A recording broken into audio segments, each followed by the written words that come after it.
বর্তমান সময়ে জনপ্রিয় রোমান্টিক জুটি মুশফিকুর ফারহান ও সাফা কবির।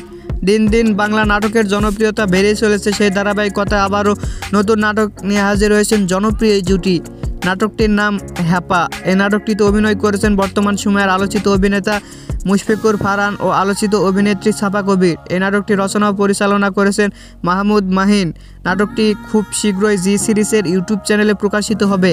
আপনারা দেখতে চাইলে অবশ্যই জি সিরিজের ইউটিউব চ্যানেলে চোখ রাখুন এবং নিয়মিত নতুন নতুন নাটকের আপডেট পেতে হলে অবশ্যই চ্যানেলটিকে সাবস্ক্রাইব করে রাখুন। পরবর্তী ভিডিওর জন্য অপেক্ষা করুন।